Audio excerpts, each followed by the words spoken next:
आज हम लोग पढ़ेंगे electric field strength due to uniformly charged large metal seat.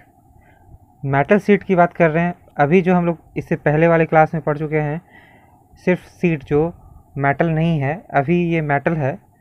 तो मेटल है इसका मतलब ये एक कंडक्टर हो गया।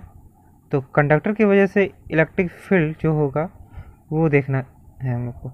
तो मान लेते हैं कि ये कोई लार्ज मेटल सीट है, ये लार्ज मेटल सीट है, ठीक है, जो बहुत ही बड़ा है। इन्फिनाइट लेंथ कह सकते हैं, इन्फिनाइट एरिया है इसका भी, इन्फिनाइट एरिया जैसा है। तो यहाँ पर जब मेटल में चार्ज देते हैं तो ये जो चार्ज है सरफेस पे आ जाता है, सारा चार्ज सरफेस पे आ जाता है ना। ये जो चार्ज है जो सरफेस पे आ जाता है, इस साइड भी और अदर साइड भी, दूसरे साइड भी सरफेस पे आ जाएगा। तो इसके कारण क्या होता है कि दोनों साइड चार्ज होने के कारण, जैसे इधर हो गया sigma coulomb per metre square, ये सरफेस चार्ज डेंसिटी, और इस साइड भी sigma coulomb per metre square. तो अगर हम लोग कहीं सामने में, अगर इस जगह पे हम लोग को इलेक्ट्रिक फील्ड चाहिए, तो ये जो सामने वाला जो सरफेस है उस पर जो sigma coulomb per metre square charge density है, उसकी वजह से भी यहाँ पे इलेक्ट्रिक फील्ड हो जाएगा।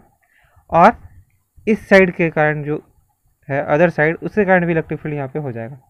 तो हम लोग को जैसा कि पता है कि इलेक्ट्रिक फील्ड जो है due to large sheet, electric field due to large sheet वो होता है E is equal to sigma by 2 epsilon naught. तो अब यहाँ पे जो इलेक्ट्रिक फील्ड निकाल रहे हैं ड्यू टू मेटल सीट है, मेटल सीट है जो बहुत लार्ज है, मेटल सीट। तो वहाँ पे यहाँ पे जो निकालेंगे वो वहाँ पर एक ही तरफ का सीट होता था, वहाँ पे जो नॉन कंडक्टर था तो दोनों साइड चार्ज डिस्ट्रीब्यूट नहीं होता था, यहाँ पे दोनों साइड आ जाता है चार्ज। तो फर्स्ट सरफेस के कारण हो जाएगा सिग्मा बाय 2 एप्सिलॉन नॉट, और सेकंड सरफेस जो है उसकी वजह से भी यहाँ पे जो इलेक्ट्रिक फील्ड होगा वो भी ऐड हो जाएगा sigma bye 2 epsilon not.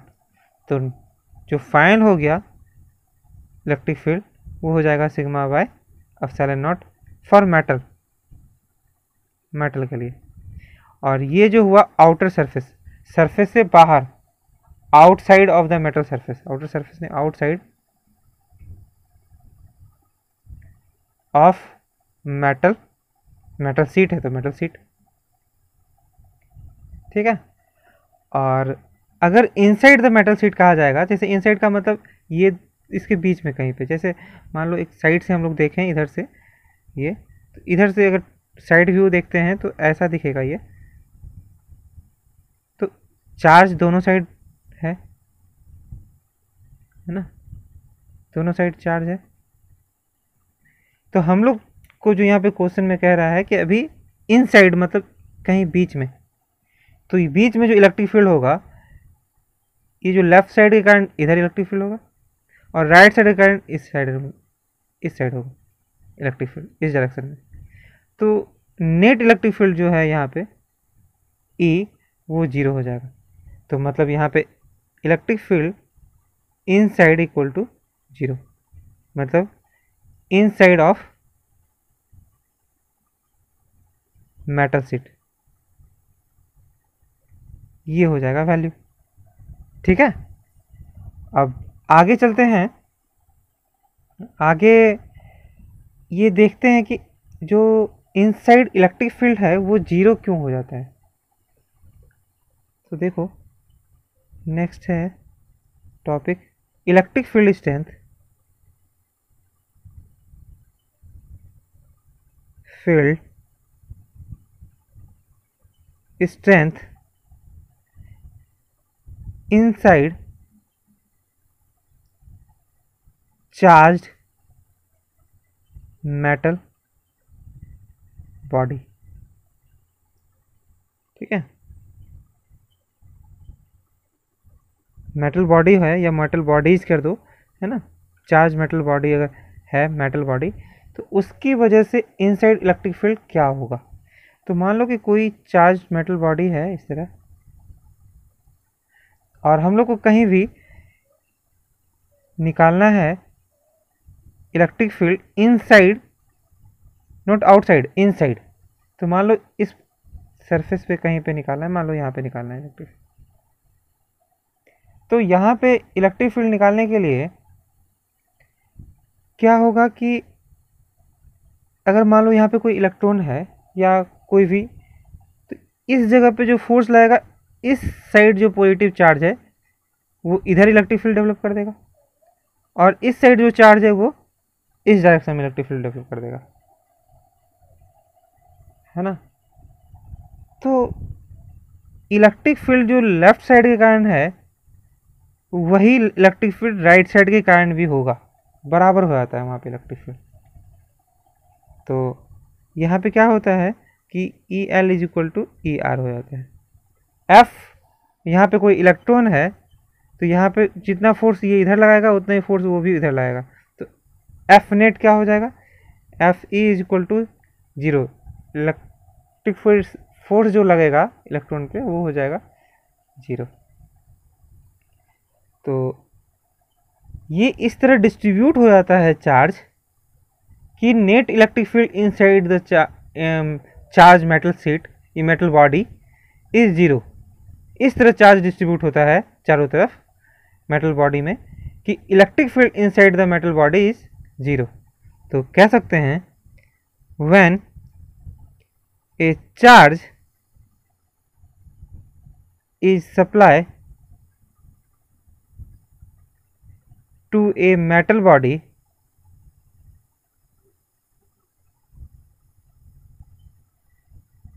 it is distributed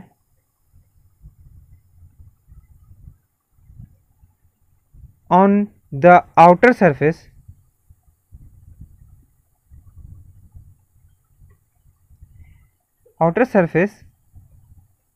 of the body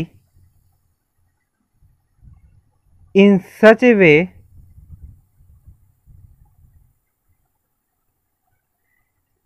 that at every interior point,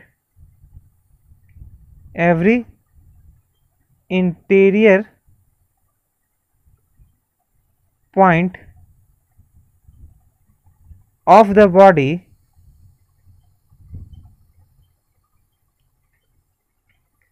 net electric field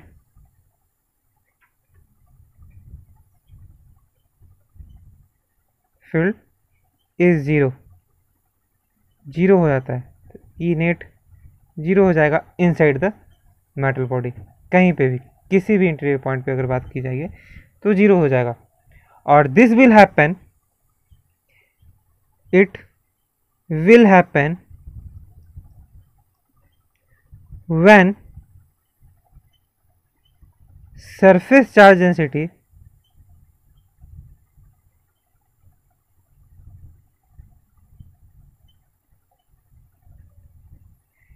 is inversely proportional to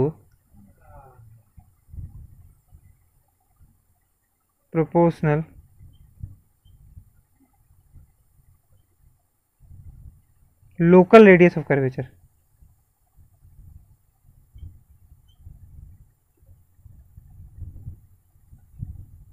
ये हम पहले ही बता चुके हैं कि लोकल रेडियस ऑफ कर्वेचर जो होता है उसके इन्वर्सली प्रोपोर्शनल होता है जो चार्ज डिस्ट्रीब्यूट होता है सरफेस पे। तो जब इन्वर्सली प्रोपोर्शनल अगर हो रहा है, मतलब sigma inversely proportional to 1/r, जब इतना होगा तो कह सकते हैं कि वो इनसाइड इलेक्ट्रिक फील्ड जीरो हो जाएगा। और हम लोग ये पढ़ चुके हैं for an isolated conductor body, isolated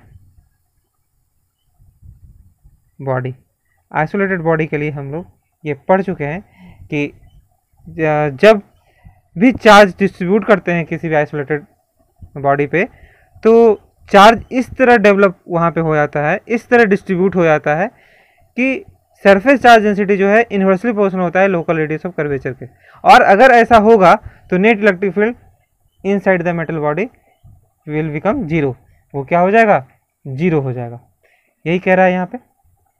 आगे है कि अगर बाहर से कोई इलेक्ट्रिक फील्ड देते हैं न्यूट्रल बॉडी पे भी, तो भी इलेक्ट्रिक फील्ड जीरो हो जाता है।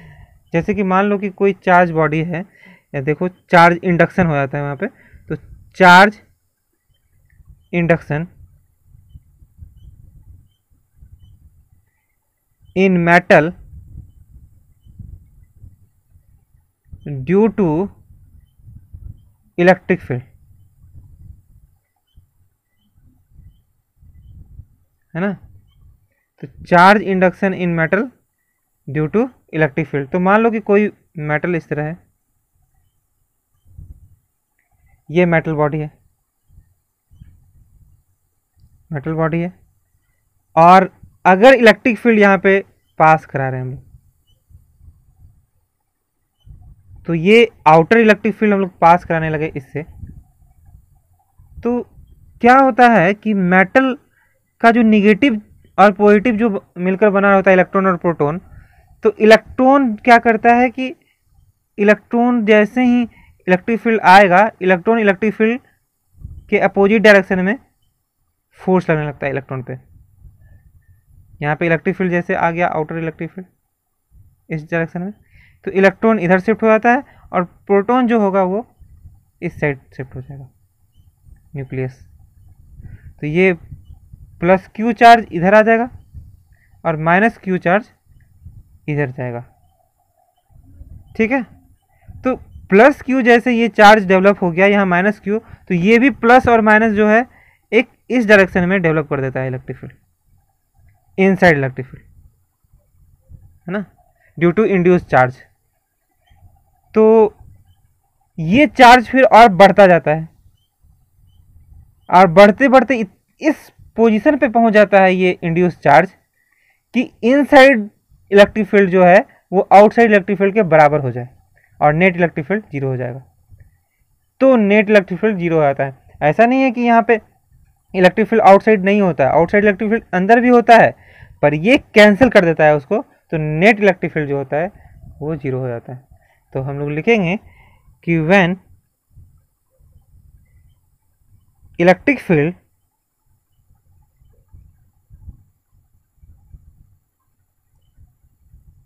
passes through the metal body,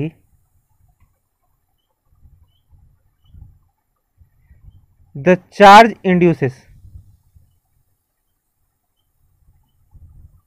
metal body, the charge induces,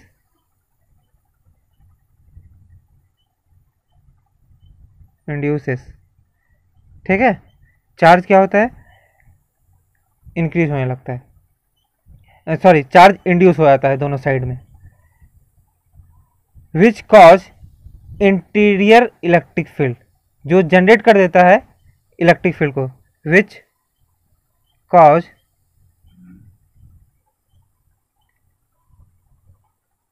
internal electric field, ठीक है। तो ये जो है इलेक्ट्रिक फील्ड जनरेट कर देता है, and as E inside less than E outside, अगर ई इनसाइड जो है लेस देन रहता है आउटसाइड से, तो free electron of metal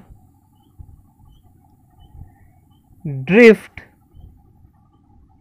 electron क्या होता है? ड्रिफ्ट होता है, drift, and increases Q, increases Q. तो और जो ये इंटरनल इलेक्ट्रिक फील्ड इंड्यूस करता है, ठीक है, क्या कह रहा है? when electric field passes through the metal body the charge induces which cause internal electric field. ठीक है, इंटरनल इलेक्ट्रिक फील्ड जिसके कारण डेवलप हो जाता है. And as E inside less than E outside, अगर ई इनसाइड जो है लेस देन रहता है आउटसाइड से, तो और फ्री इलेक्ट्रॉन जो है ड्रिफ्ट होकर होने लगता है, इंक्रीज होने लगता है. मेटल ड्रिफ्ट होने लगता है and increases Q, Q increase होने लगता है. ये जो चार्ज है इस पे जो इंड्यूस हुआ वो इंक्रीज होने लगता है till E inside equal to E outside. जब तक ई इनसाइड ई आउटसाइड के बराबर नहीं हो जाता तब तक इंड्यूस होता रहता है. Then after charge induction at every interior point of metal, net electric field will become zero हो जाएगा. ठीक है, तो उसके बाद क्या होता है, जब तक कि ये बराबर नहीं हो जाए तब तक चार्ज इंक्रीज होता जाएगा, इंड्यूस होता जाएगा. और उसके बाद जो है चार्ज इंडक्शन जो है इंटीरियर पॉइंट पे, interior point of metal, net electric field will become zero. Net electric field zero हो जाता है. जब बराबर हो जाएगा तो इलेक्ट्रिक फील्ड जीरो हो जाएगा. अब आगे है पढ़ना हम लोग को charge, surface charge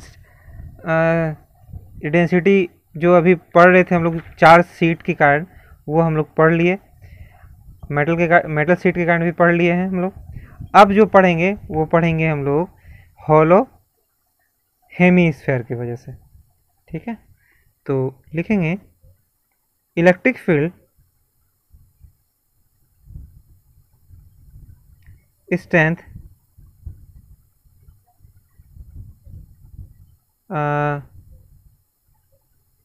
due to hollow hemisphere, hollow hemisphere at the center, at the center पे. ठीक है, तो electric field strength due to, ये भी लिख सकते थे यहाँ पे यूनिफॉर्मली चार्ज्ड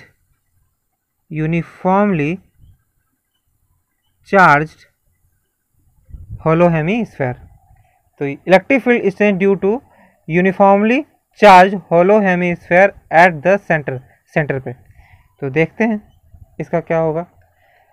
मान लो कि ये होलो स्फेयर है, हेमी होलो स्फेयर है, और इस पे जो चार्ज है वो दिया हुआ है surface charge density sigma coulomb per metre square. ठीक है, और इसका रेडियस दिया हुआ है r. कह रहा है find the electric field eight the centre C. यहाँ पे कह रहा है कि इलेक्ट्रिक फील्ड निकालिए. तो इलेक्ट्रिक फील्ड निकालने के लिए हम लोग को एलिमेंट कट करना पड़ेगा, और एलिमेंट जो कट करेंगे वो रिंग जैसा होगा, एलिमेंटल रिंग कट करना पड़ेगा हम लोग को. तो ये हो जाएगा एलिमेंटल रिंग, कट कर लेंगे हम लोग, और जिसका रेडियस है स्मॉल r. ठीक है, स्मॉल r रेडियस है. यहाँ से एंगल है थीटा. इसको हम लोग कट कर लिए, और अब रिंग के कारण पहले इलेक्ट्रिक फील्ड यहाँ पे निकाल लेंगे, उसके बाद उसको इंटीग्रेट कर देंगे. तो ये एंगल थीटा है, और जो ये एलिमेंट का थिकनेस है वहाँ पर एंगुलर थिकनेस डी थीटा बना रहा है. ठीक है, तो ये जो अगर थिकनेस डी एक्स माने हैं, ये हो जाएगा तुम्हारा r, ये radius r into D theta. तो r डी थीटा ये हो जाएगा तुम्हारा थिकनेस. ये और ये तुम्हारा ये रेडियस। तो ये आर का वैल्यू जो होगा यहाँ पे R equal to capital R sine theta हो जाएगा। ये आर है तो ये थीटा थीटा के सामने वाला आर साइन थीटा, और ये तुम्हारा एक्स मान लो तो एक्स इक्वल टू ये वैल्यू हो जाएगा तुम्हारा X equal to R cos theta, या यहाँ से यहाँ तक का वैल्यू। ठीक है, तो अब पहले निकालेंगे electric field due to ring at centre. तो रिंग पे पहले चार्ज पता कर लेंगे कितना होता है। तो charge on the elemental ring या elemental strip D Q is equal to कितना हो जाएगा, surface charge density sigma into area of the ring. मान लो एरिया है डी ए, तो डी ए हो जाएगा एरिया ऑफ रिंग। तो एरिया ऑफ रिंग कैसे निकालेंगे, ये जो रिंग है उसको कट करके बाहर की और उसको फैलाकर अगर इस तरह बना दिए तो देखो हम लोग को पता है कि ये जो थिकनेस है वो डी एक्स है, मतलब आर डी थीटा। ये जो थिकनेस है आर डी थीटा है, और यहाँ से यहाँ तक का जो लेंथ है ये हो जाएगा 2 pi are, 2 pi small are. समझ में आ रही बात, 2 पाई आर हो जाएगा सर्कमफेरेंस जो पेरीमीटर होगा। तो यहाँ से D Q is equal to sigma D A का value 2 pi R into R D theta, 2 pi R into R D theta, और इसके जगह पे सिग्मा इंटू 2 पाई आर के जगह पे आर साइन थीटा पुट कर देंगे इंटू आर डी थीटा। तो यहाँ से वैल्यू डी क्यू का हो जाएगा 2 pi sigma R square sine theta D theta. ये वैल्यू हो गया तुम्हारा डी क्यू का वैल्यू ये हुआ। और अब जो है यहाँ से इलेक्ट्रिक फील्ड पहले निकाल लेंगे रिंग की वजह से और उसको इंटीग्रेट कर देंगे। तो लिखेंगे electric field due to elemental ring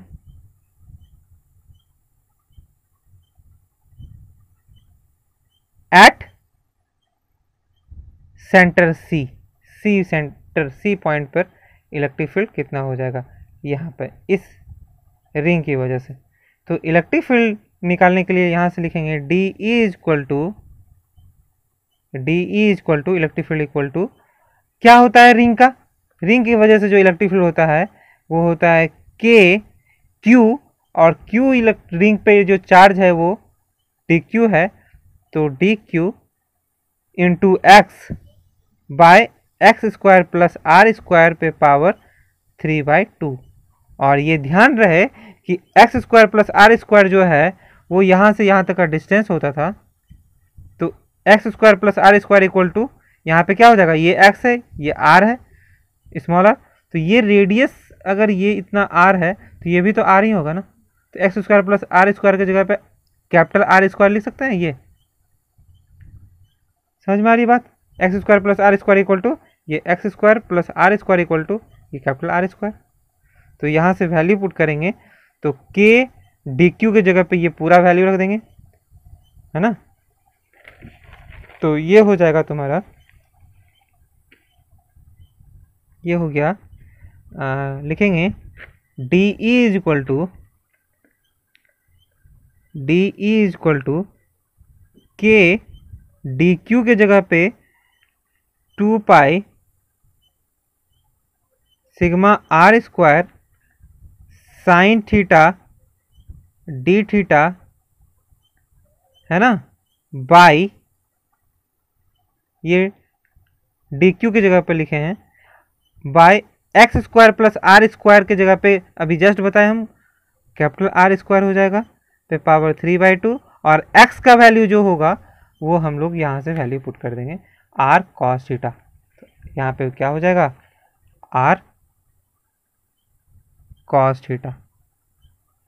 ठीक है, तो अब ये हो गया तुम्हारा electric field due to element D is equal to 2 pi K sigma R square into R cube sine theta cos theta D theta by, ये हो गया तुम्हारा आर स्क्वायर से ये 2 कैंसिल हो जाएगा, तो क्यूब आर क्यूब भी कैंसिल, तो डी इज इक्वल टू ये हो गया पाई सिग्मा, और के जगह पे 1/4 पाई एप्सिलॉन नॉट, और 2 को इधर दे दो तो 2 sign theta cos theta.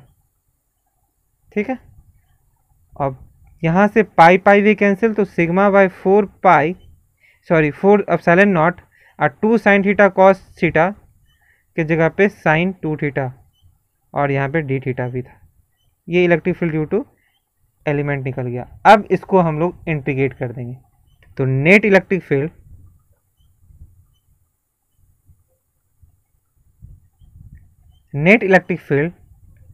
Eight सी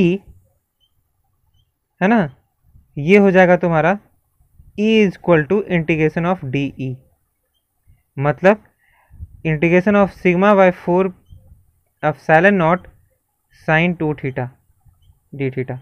अब यहाँ से सिग्मा बाई 4 एप्सिलॉन नॉट बाहर आ जाएगा, और integration of sine 2 theta D theta बच जाएगा, और इंटीग्रेशन का साइन का लिमिट जो होगा वो थीटा का वैल्यू, देखो अगर यहाँ पे कट करेंगे तो थीटा का वैल्यू 0 हो जाएगा, और इस जगह पे कट करेंगे पूरा ऐसे तो यहाँ पे वैल्यू हो जाएगा 90, तो 0 से 90 मतलब 0 से पाई बाई 2 हो जाएगा ये वैल्यू।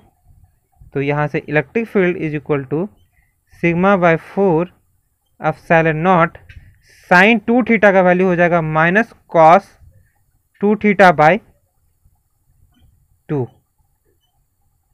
ये हो गया तुम्हारा लिमिट 0 से पाई बाई 2, और ये 1/2 बाहर निकलेगा, तो सिग्मा बाय 8 एप्सिलॉन नॉट, और पहले अपर लिमिट लोअर लिमिट रख देंगे क्योंकि निगेटिव साइन है, तो cos 0 minus cos 2 into pi by 2, 2 cancel, तो कॉस पाई, तो 0 माइनस कॉस पाई, तो sigma bye 8 epsilon not cos 0 का वैल्यू 1 माइनस कॉस पाई का वैल्यू -1, तो ये हो गया तुम्हारा sigma bye 8 epsilon not 1 + 1 2 into 2, ये हो जाएगा, और 2 से 8 कैंसिल होगा तो 4 हो जाएगा, और नेट इलेक्ट्रिक फील्ड जो हो जाएगा वो सिग्मा बाय 4 एप्सिलॉन नॉट, ये वैल्यू हो जाएगा तुम्हारा। ठीक है, तो आज के लिए इतना ही रहने देते हैं।